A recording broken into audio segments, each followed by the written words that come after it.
Welcome to the HB Project. You're with your hosts, Matt and Jeff. No Steve again today, Matt. No, he's still on his honeymoon. Oh my gosh. He must be getting good at it now. What? The honeymooning. But what I was going to say is that today we're talking about pomegranate, the miracle fruit.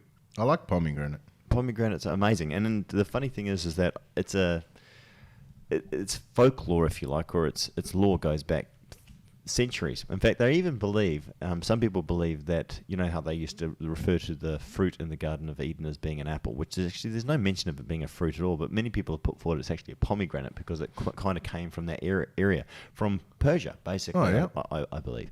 And it's funny, just having a little look into the history of it, all the pharaohs and all used to revere it. I mean, it's been used for, obviously, its medicinal purposes as well too, which we kind of talk a little bit about that. Yep. But it spread all through Asia, all through Africa. Even, I believe, and I'm not sure if this is right, that the country Grenada was also actually named after it. Don't ask me. Oh, really? Yeah. You know, when you said that earlier, Yeah. you know how messed up I am. Yeah. In regards Or to Grenada, my depending on how you geography and all that sort of stuff. I actually thought you meant that frozen stuff that you put over your desserts. What's that called? Granada. Is it? Granada, isn't it? I don't know. I just looked at the camera as if someone in the audience was going to go, yeah, that's what it is. You know what do they call that shit? You know, you make an icy thing and you scrape it up and you throw it on your dessert if you flash? No. No, I People don't. do that, and it's called Granada, I'm sure of it. Anyway, pomegranate is a pretty cool fruit. Been used for everything, including bath scrubs and astringentness for, like topical face things. But, Matt, today we're going to talk about, I don't know, whatever girls do. And some guys. Hey, look, whatever tickles your fancy. I'm not judging anyone. But look, in terms of, I'll just stop digging. In terms of, Matt, it's medicinal purposes, which is what okay, I'm going to start talking about something that we actually know a little bit about. Matt, in terms of its benefits as far as health is concerned, and I love pomegranate. Yeah. It's a bugger of a fruit to eat, but mind you, I did actually find a little YouTube video on how to cut it and eat it, which I tried the other day, which worked perfectly. So we'll put a link to that up. Yeah, cool. And basically all you do is you cut a circle around the top, circle around the bottom, and then you score the fruit, and it just peels open, and then you can just easily take the fruit. Because when I used to do, I used to make an absolute Well, I just cut hash mine out in of it. half and just bash the hell out of it, Do you? and all the little nuts fall out. But All the don't- little Pods. But don't Pods. you find that the pods, some of them get stuck and you can't get them out, and then you're trying to get them out just and give they them a wiggle, squish. you know. Anyway.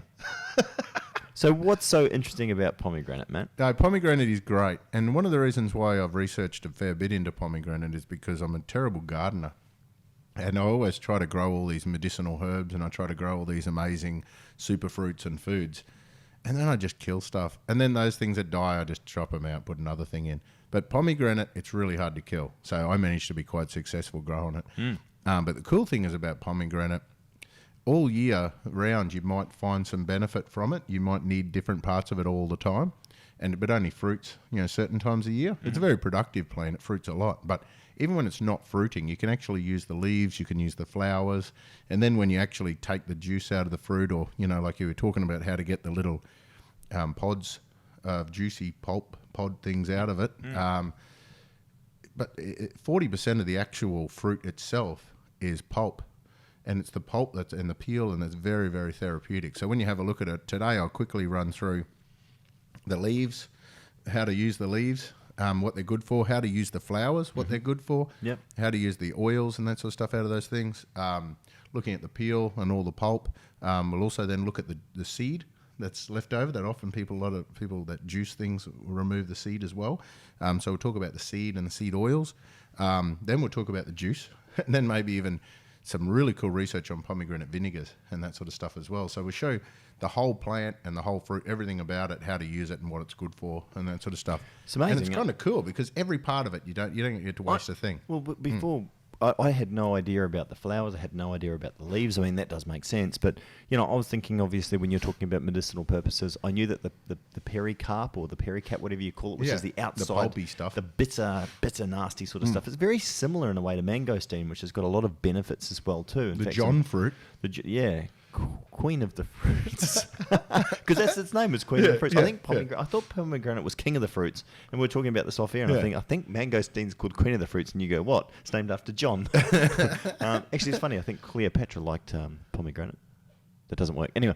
So what it comes down to though is that so many medicinal properties within the different compounds. I would have only thought of the pericarp or the outside, the seed, and the fruit itself. Well, most products that are available are just the juice. Yeah. So, like, most people that talk about pomegranate and all the benefits of pomegranate, they're all talking about just drinking the juice. Yeah. Or squashing the juice out of those little things and throwing the rest away. So, Matt, where do you want to start? Because, I mean, do you want to start with the juice? Because, I mean, obviously that's recommended a lot. Yeah. And some of the basic information that I knew, I had a friend of mine who had very bad cholesterol and a lot of plaque on the arteries. Yep.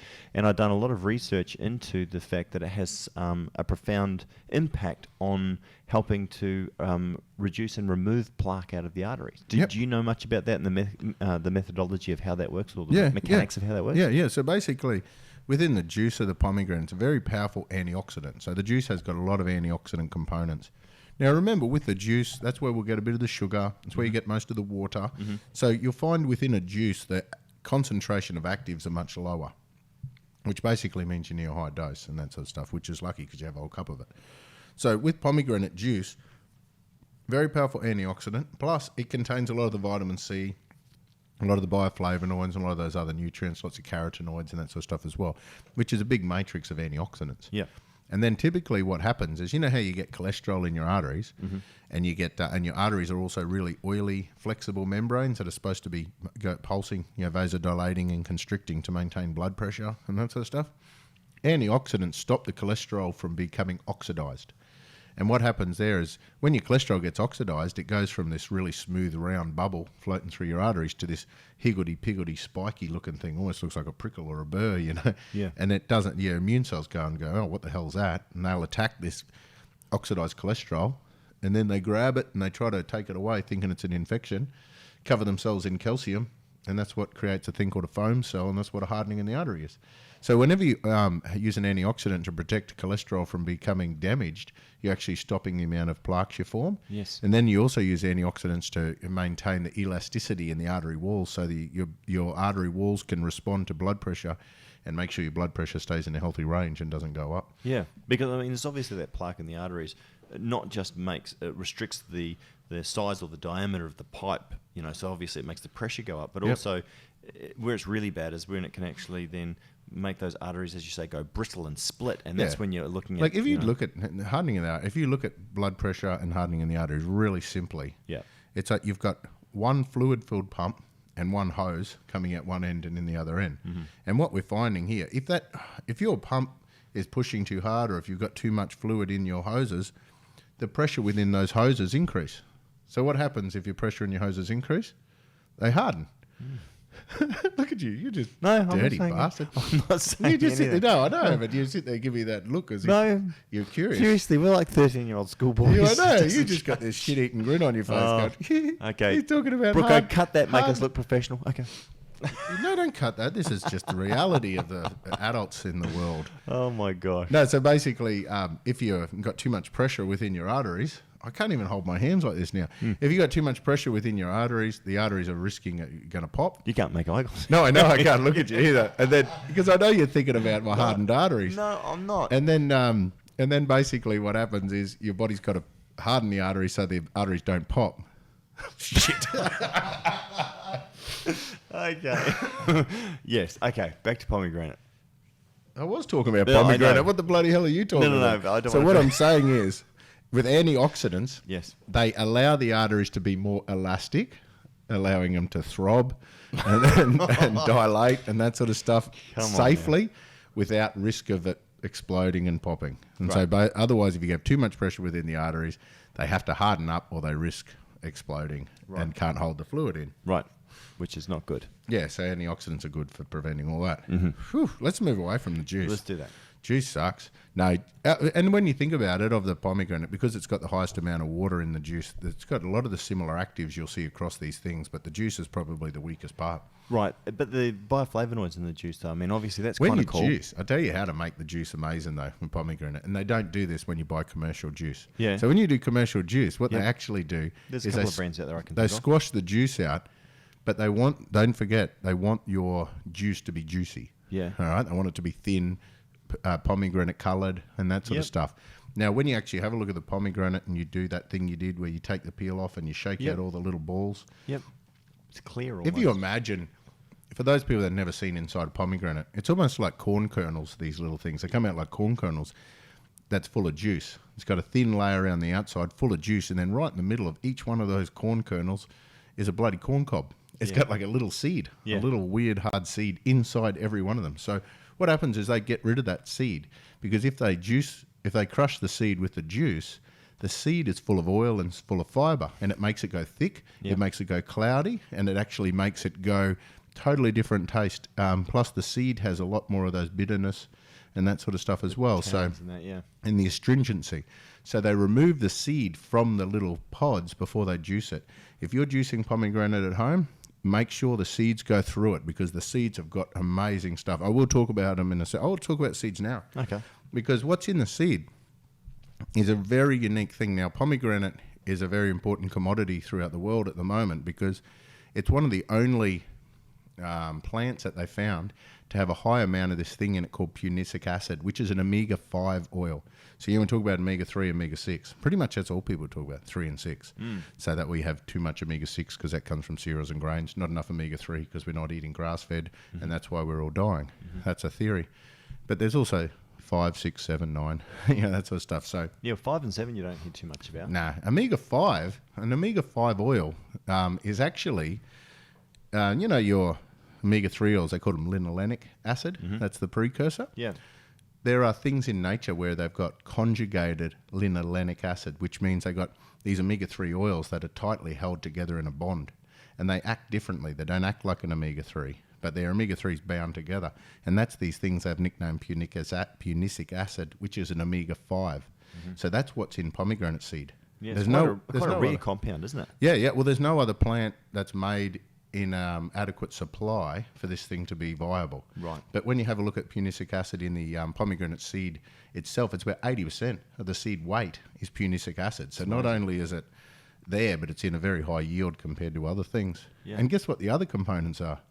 Conjugated linoleic acid, CLA. Now, with this seed oil, this Pianistic acid is a really crazy compound, because they're finding a lot of these people that used to talk about conjugated linoleic acid, so CLA, from such things as safflower, they realised that a lot of these things also had this CLNA in it. And there's a lot of research out there about CLA that they think might actually be attributed back to this Pianistic acid compound from pomegranate instead. The point of my story is CLA and CLNA, very powerful anti-inflammatories, in particular for the mucosa. But they also work on these things called PPAR receptors. Yeah. And PPAR receptors, they control which fuel moves around your body. So they'll basically make sure you're capable of burning sugar for fuel. They'll make sure you're burning driving fat for fuel, and switching between the two of them easily via PPAR receptors. A lot of those things are in the gut and in the liver, and telling your body what fuels are available. And a lot of those things are regulated by your gut flora. And what's really crazy, the seed oil in pomegranate, as conjugated linolenic acid, I'll just call it Pianistic acid, it runs through, it does all this crazy inflammation, switching off inflammation through the mucosa, looking after your microbiome, changing the amount of fatty acids that your microbiome makes, telling your body to burn more fat, preserve muscle, and that sort of stuff, as well as looking after the liver, soothing the liver. And it's doing all of that as Pianistic acid. Then what happens, it gets converted, after it does all its job as Pianistic acid, it then gets converted to CLA. Yeah, and then it goes through and does all the jobs of CLA. And the jobs of CLA are very similar, switching off inflammation, preventing visceral fat buildup, and that sort of stuff. And the other thing that CLA is very famous for is stopping cortisol from preserving fat around your internal organs and breaking down muscle. Yeah, right. So the omega-5 oil in the pomegranate seed is brilliant in itself, where it goes through, does all this amazing stuff, and then goes through and converts to CLA. So if you have a look, now this is not so much of a product vlog, but just to let you know that we make a product called AMP. Oh, I think you were here when we did it. AMP V. So we make a product called AMP V that's got the pomegranate seed oil and the safflower oil for the CLA. So when you have a look at that product, per 2 grams you take, you're getting about half a gram of CLNA and a gram of CLA. But then what happens is, because the CLNA from the pomegranate converts to CLA, you get like this double whammy, which means you get almost equivalent to 2 grams of CLA per 2 mils of AMP V, because you get this double whammy action. And that just drives the fat burning process tricks your body into thinking that fat's the only available fuel source. And there's some other really cool research around CLA as well too, for all sorts of stuff. But really good for mucosal inflammation. And the funny thing is, we're finding with pomegranate, when we go through all of the different parts of it, all parts of it, for one way or another, excellent for any sort of mucus congestion across your mucous membranes. They take away swelling and that sort of stuff all the way across, from sinuses all the way through to bum grapes. Wow. Yeah. Talking about Doctrine of Signatures. Yeah, no, well, the Doctrine of Signatures, which is, for those people out there who don't know what Doctrine of Signatures is, it's like if you look at a plant, you can look at it and guess what it's good for. And a pomegranate looks like a giant bum grape. It does. And it looks like it's full of little bum grapes. Yeah. Well, it's also in chambers as well too, so it's obviously very good for the heart. Yep, and even the little, each one of those little juice pods themselves looks like a red blood cell. Absolutely. And it's funny, isn't it? I mean, again, if you look at a carrot, the seeds, pull the seed out, it actually almost resembles a red blood cell. Not the colour, but actually the discs. Wow. That kind of concaved little discs, like you've squeezed a bubble down. Yeah. So, I mean, again, if you look at the classic one is the carrot. If you cut a carrot and you look at it, it looks very much like an eye, And yeah, the walnut for the brain. Yeah, that's it. And the nuts. Yeah, and the zucchini. Okay, this looks like a zucchini. Huh? Strange. What? Anyway. It's the stripes. Doesn't he also have stripes? Racing stripes. And seeds in the middle. Wow. Yeah. And a flower off the end. Anyway, now, so seeds are bloody good for all that sort of stuff. Yep. Omega-5 Pianistic acid, also known as conjugated linolenic acid, which you can all research, and I'll put up some cool papers on because there's heaps of cool stuff about it. All right. So when you have a look at the juice and the seed, the peel, the pomegranate peel. So when we talk about the peel, talking about the pericarp. So we're talking about the peel, the rind, and then all that white stuff that's inside that holds all the little seed pods in place and all the little juice. So that makes up 40% of the pomegranate. Yeah. So the rest of it is actual juice and seed. And then the seed is probably about 30% of the rest. So, I mean, seriously, there's bugger all juice in a pomegranate. You're not using it for the juice. Yeah. And if you're throwing the rest away, which is what most industry does, is you're missing out on the good stuff. I mentioned before, we have the pomegranate seed oil in our AMP, but we've got the pomegranate peel powder in our T432 Plus and in our Gut Right. Now, what's really interesting is when we put it in the T432 Plus, that was to make a fat burning product because we went and researched what's the best things for fat burning, and in that instance, polyphenols from the peel and allergic acids and these things actually showed a lot of improving insulin sensitivity, stimulating metabolism, making you burn fuel faster, a lot of work through the liver, changing the way the liver helps you to burn fat. And so that's why I added the peel into the T432 just as a general insulin sensitizing agent, metabolism boosting sort of agent. Mm-hmm. Then about 5 years or so later, when we wanted to make a gut product, and in particular looking at a gut product to fix inflammatory disorders that can lead to cardiovascular disease and age-related disorders and obesity and that sort of stuff, the polyphenols from the pomegranate kept popping up again, showing that their mechanism of action, the way they help your metabolism and the way they help your liver and the way they help your insulin sensitivity, and that is via the microbiome. So what it basically shows is the pomegranate peel has these compounds in it, lots of compounds, allergic acids, camphoryls, and that sort of stuff. So we wanted the camphoryl for the thyroid hormone conversion, and we wanted the other polyphenols for the insulin sensitizing. Then later on, we found those same compounds fix the gut. Wow. And that's really cool. It is cool. So we threw it in for the gut because what they do in the gut is they can break up the biofilm that the resistant bugs and fungi in particular use to protect themselves. So firmicutes are famous for doing this. So firmicutes that don't make you firmicute, make fat and ugly. Mm-hmm. Fat? Did I say fat? You did. Fat, yeah, fat and ugly. You know what I mean? So I was just confirm firmicutes make you fat and ugly. Yep.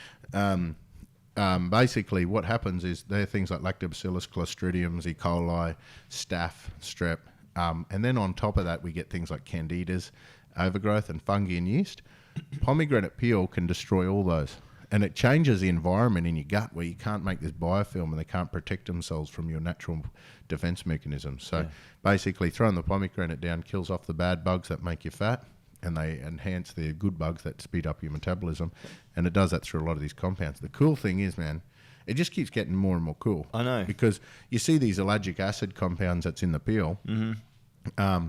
It's also in the juice and the seeds and the leaves. These ellagic acid, they actually feed your gut flora, and the gut flora converts it through to a thing called a postbiotic. So you know how we talked about prebiotics, which is sugar for bugs, probiotics, which is bugs, symbiotics, you combine the two. Modbiotics. Yeah, modbiotics modify the gut flora. Postbiotics are the compounds that are made from the bugs. So when the bugs feed on something and convert it. Now, I've talked about ellagic acid, which comes from things like elagitannins. They're all found in pomegranate. Yeah. That's also the things that make such things as epigallocatechin gallate, which is that EGCG from green tea. Yep. So a lot of these compounds in these plants that we talk about as antioxidants and that sort of stuff, they got to feed the gut flora if you've got the right gut flora. And then that gut flora converts it into a postbiotic. And that postbiotic is what you absorb, and it does all these amazing things. It's not actually the EGCG in green tea. It's what the bugs in your guts do to it. So it's not actually the ellagic acid in the pomegranates. It's what the gut bugs change it into. Now, this is the coolest thing about pomegranate as opposed to such things as green tea. Yeah. Especially if you're using just EGCG. Yeah. But if you're using the whole plant, a pomegranate or a peel extract, other parts of the peel will kill off the bad bugs that are getting in the way and increase the good bugs that are capable of converting their precursor ellagic acid through to postbiotic compounds that have the beneficial effects in the body. So when you use the whole plant, as opposed to just taking an antioxidant out of a plant or taking a compound out of the plant, it actually creates the right gut environment.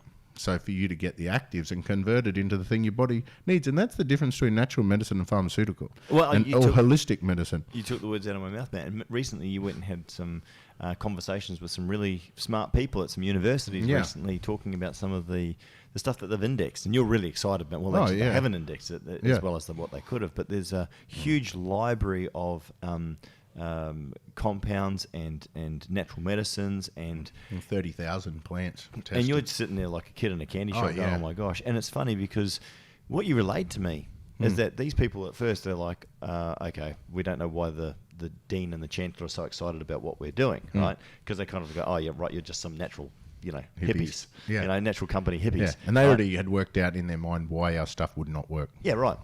And it does extremely well. Yeah. But and then you're able to obviously shed some light, Matt, and all of a sudden the conversation went around from having like a 10-minute conversation with you to, but now they're going to miss their next appointment because obviously that what you just said was the missing link is that a lot of companies, whether it be natural or pharmaceutical companies, they try to extract things down into what artifacts, which is one single compound. But when you remove some of the other natural things that are found in there, like vitamins, we talk about that quite a lot as well too. The ability of those things to work is greatly reduced, and you're missing out 90% of the effect of it. I mean, seriously, and I totally understand where the scientists are coming from too, because they're isolating things like polyphenols and flavonoids and flavones. They're putting them in test tubes and showing that they have these amazing effects. Then, and I'm talking like on systemic enzymes and that sort of stuff. They show these amazing things that they do in a test tube. Then what they do is they go back and do a bit of literature research that says that they're not bioavailable. So then they go, well, they can't possibly work. So if they're not getting inside the body effectively, like saturating the body, then how are they going to do these things we can do in a test tube? So when we explain to them that they're not bioavailable because you're measuring the wrong stuff, that we ingest a particular flavonoid or polyphenol, our digestive process, our liver and our microbiome convert it into something else which does the work, which we struggle to measure because it might happen in an hour in one person, 10 hours in another person, and not at all in the others. Compound. I went and got a juice at a natural juice place the other day. I said, would you like to try turmeric, something, and black pepper? They constantly do it. It's harder to get that out. Listen to the podcast. Don't do it. Anyway. Yeah. So, and this is the problem. But no, we were reading a paper the other day. You see it all the time. There's this one paper that went through. It went and showed, and this is the craziest thing. It was a review paper showing that these foods have all these amazing benefits, and that these amazing benefits from these foods have been traced back to these particular compounds. And then it says, but then it finishes by saying, and this is the most amazing thing we've ever discovered. And then it went to say that these compounds are only 10% bioavailable. So they said by the time we finish screwing with it and we make it 100% bioavailable, it's going to be 10 times as effective. It's just like, dumb. No, you just showed us that this stuff works as it is. And then you're going to go through and think you're going to change it. I'm smarter than nature. It's crazy, man. But anyway, We'll get there eventually. People will work out what's happening. So when we're looking at the peel, full of antioxidants, got lots of polyphenols, but that's where we get a lot of our antimicrobial compounds. That's where we get the stuff that kills off the gut. But think about it too. The reason why it's in the peel, not in the juice, is because it's in the peel to protect the juice from the bugs that come in and from try the and eat bugs. it. And then when those seeds, the other place you find these compounds is in the outer layer of the seed, because when the fruit goes onto the ground and dies, and all the sugars and all that sort of stuff nourish the area, the bugs will come in and try to eat the seed. So then on the outside of the seed, it has some as well. So that's what's in the peel. And with the peel, what you can actually do, so I don't know if you've felt it, but the peel of a pomegranate, by the time your pomegranate's ripe, that peel, man, it's like wood. It's hard as a rock. So basically what you do is you just dry it out and you powder it down. And then you can add those powders into your food. So alternatively, you can boil the buggery out of the peel, which is what we call a herbal decoction. Typically, you get all your peels and all your pulp and all that sort of crap. You put it into a saucepan that's not aluminium or something. Usually we tell people to use earthenware, glass and that sort of stuff.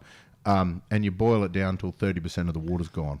And then you just collect that. That's called a decoction. Usually takes about 20 minutes to boil off 30% of the water and concentrate the extracts. And then you can add that into your foods. Yeah, cool. Is that how you'd make like a vinegar or something like that, Matt? Or vinegar is a process of just fermentation. So you basically put it all, the whole pulp, chop up the whole thing and get it all in there to ferment and that sort of stuff, and create a vinegar that way. I'll tell you a little bit about pomegranate vinegar in a sec. It's pretty good, man. Cool. It's amazing research on. I did find some a while ago. I think a couple of years ago. Oh, but you got to be careful, man, because there's a lot of pomegranate vinegars, apple cider vinegar with pomegranate juice. Oh, really? No, we're not. We're talking about making a vinegar out of pomegranate with the mother tincture. Yeah, that's that pearl or whatever. Yeah, the dirty stuff. Yeah. So if you got crusty bits through your apple cider vinegar, you got the cloudy goop. Yeah. That's the stuff off the outside of the barrel, but that's where you get most of your polyphenols. Well, and this is what they say. I think Bragg's with their apple, they say with you got to have the mother with pearl. Or whatever but I've even got some papers that Bragg's I can share with people. Good products, by the way. Yeah, I like Bragg's. I love their spray. I spray it on my food and then recook it. Hey, what was I going to show? You want vinegar? Yeah, man, I got a cool paper I'll share you guys with that actually shows. I can't find it here. I'll share you guys with. I'll share with you fellas. And fellasses. Fellasses, girls as well. Basically here it showed they compared the apple cider vinegar to pomegranate vinegar. And the mother in the pomegranate vinegar had significantly higher antioxidant capacity, totally more phenolic substances in that compared to the apple cider vinegar. Cool. Hey, but I'll tell you something while we're talking about the vinegar.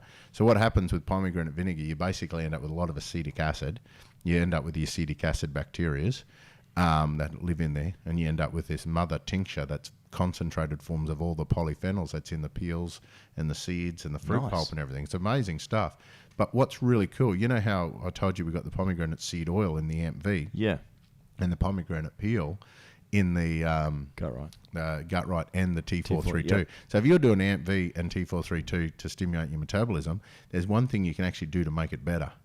And that's actually find pomegranate vinegar and have that before your meals or that sort of stuff as well, because these studies have actually shown that if you combine the polyphenols from pomegranate peel with the pomegranate seed oil with the acetic acid from the pomegranate vinegar, it actually works as a better fat burner. Wow. The actual acetic acid drives the Krebs cycle's ability to drive the fat through.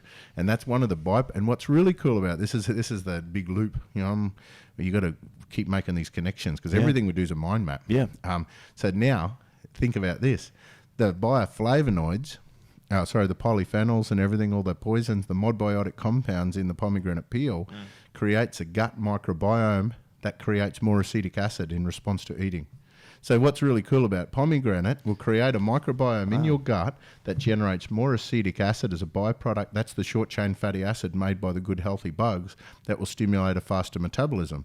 So it actually encourages a gut flora that makes more acetic acid in response to eating normal food that actually then links with the polyphenols and the omega-5s to drive PPAR receptors for stimulating metabolism, and that is further enhanced by the acetic acid.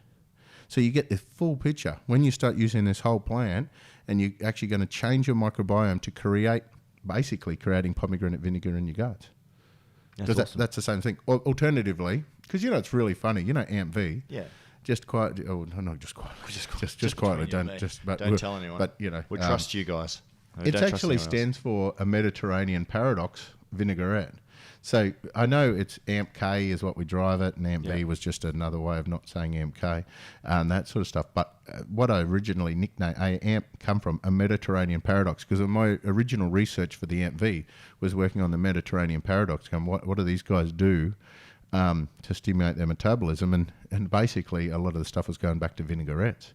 So I showed a combination of oils and vinegars would do it, but I could not get the vinegar to work with the amp. It just created all sorts of problems with stability and all that sort of stuff. I was going to say, why didn't we just add it in? Yeah, it just can't work in that oil thing. But for anyone out there that wants to add in some acetic acid into their amp V as a pre-workout to get a bit of a enhanced activity, or get your guts right, and then it'll sort itself out, make its own acetates. Wow. And that.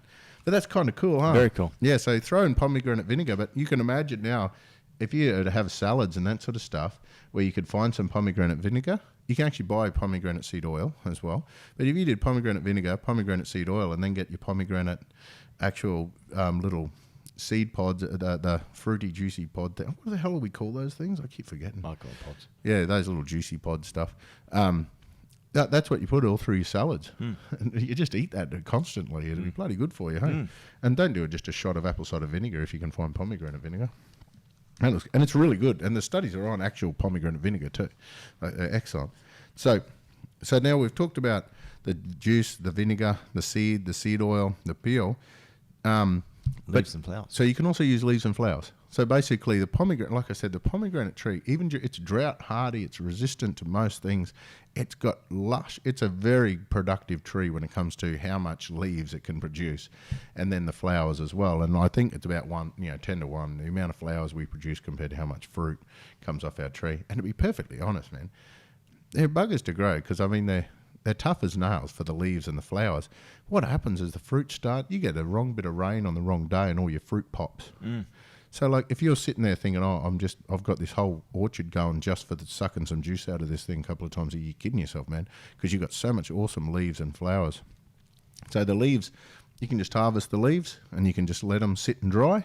When you dry things, just don't put them in direct sunlight. So you're better off in a shady area with good ventilation. That way you don't cook the stuff. You just let it dry naturally. That's how usually you preserve its colour and that sort of stuff. So both the leaves and the flowers, you can harvest them. You can let them sit out to dry for a couple of days. Then you can either just go through and add those leaves, like same as you're making a cup of tea. Teaspoon of leaves to a cup of water and just let it sit there for 15 minutes and drink it. The leaves and the flowers are a little bit more concentrated than the leaves, but what they both do is they dry out your mucous membranes. So for things like acute diarrhea, for acute asthma and lung problems, things where you've got a lot of wet fluid congestion all across your mucous membranes, anything from sinus, but like I said, they do acute diarrhea, acute lungs. So just imagine fluidy, lots of fluid. If you want something astringent that's going to dry out those mucous membranes and actually take away some of that swelling and congestion, they're the things that do it. So the leaves, definitely very powerful anti-inflammatory. Leaves are excellent. They got a lot of cool inflammation, anti-inflammatory things. Again, a lot of it revolves around the mucosa. For example, lipopolysaccharide is the most inflammatory thing known to man, and it's a bacterial wall cell fragment. So what happens, a lot of studies with the pomegranate leaves have shown that it can switch off the inflammation induced by lipopolysaccharide, which is specific for people that got dysbiosis, overgrowth of bacteria, or for people that are going through a killing spree using the gut rot or something, getting Herxheimer reactions. This reduces the amount of inflammation that you're going to get in response to infections, dysbiosis, irritable bowel syndrome, all that sort of stuff. So for those people that alternate constipation, diarrhea, and that sort of stuff in the bowels, either the peel will do it, but the flowers are a little bit more concentrated on drying that membrane out. Cool. And then because of that astringency in the drying, then they're famous for like things like swollen tonsillitis, hemorrhoids, and that sort of stuff. They'll dry out the swollen, congested membrane and that sort of thing. Really powerful for it, and you can make them at home. It's cheap and easy. I mean, seriously, get it. You can buy a pomegranate tree. Just go down anywhere. They live anywhere. Right? They're tough as nails, man. And then you can harvest all of these things as you go. So, very cool. I like pomegranate. So, is there any other studies that you want to cite, Matt, or we sort of feel like you've covered off? What I'll do is I'll give them a reading list. Yeah, we'll show some of the papers because I printed off a couple of papers just to show us a little bit. differences between the parts of it, but it's very similar. For the leaves, the flowers, the peel, they all very powerful anti-inflammatories, very powerful polyphenols. They all do mucous membranes. They all also do the gut. So you just don't have to wait for it to fruit. You can use the leaves and flowers in the meantime. So yeah, and if you have got hardening in the arteries, or if it's something that you're concerned about from your family history, something that you might be able to proactively do, again, check with your healthcare practitioner to make sure that there's no, if you're on medication specifically, that there's no contraindications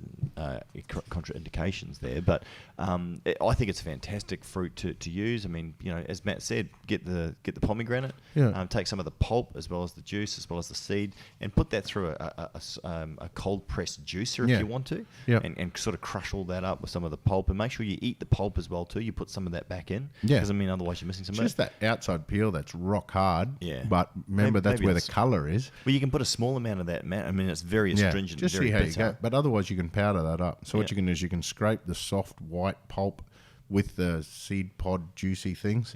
Juice all that, and then the outside red, hard as a rock stuff that's full of all the carotenoids and everything. You can then go and dry that out, powder it all up, add it in with your leaves and your flowers, and put a teaspoon of that into your smoothies or whatever. And if you don't feel like that, you can throw the gut right in, because the gut right's already gut right's got it anyway. So, and T432's and got the it as well. T4 got it as well. And I love pomegranate, Matt. It's one of those things. So we'll have to put up that link on how to peel a pomegranate, because I found that so helpful. And wasted obviously a lot less. And buy some pomegranate vinegar. If I can find a good one, we'll find a link vinegar for that too. But I love that stuff. Hey, it's amazing.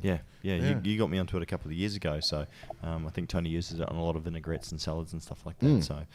All right, cool. Well, pomegranate, definitely add that into your repertoire for your fruit, and you're going to get some great benefit out of it.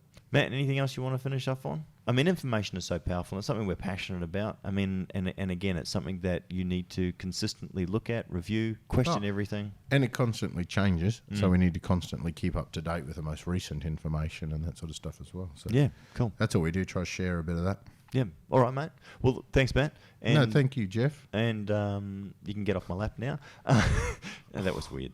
And we will be back next week with Steve-O. Yeah, he can sit on your lap. He often does, even when we're not doing the podcast. Yeah, I noticed. It's like, go back to your own workstation, Steve-O. I actually thought you were a ventriloquist. He's a little dumb. Have you ever seen the way he talks to? Have you seen when he does his reviews for the Tribees, like when he's doing that today. Oh my! Well, then you have to talk like they're 3-year-olds and like you're on Romper Room or something. Well, hello, I can do that. Hello, everybody. I'm just going to lick the screen as I answer questions. Yeah, well, on that high note, thanks, Matt. No, thank you, Jeff. And we'll be back next week. Ever so mature for your age.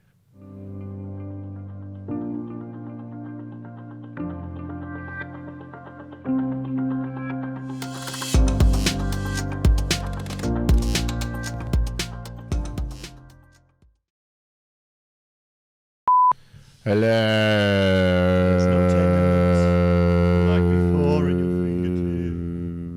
fingertips. You're trying hard not to show it, baby. But baby, I know that you've lost that loving feeling. Whoa. Oh, that loving feeling. Oh.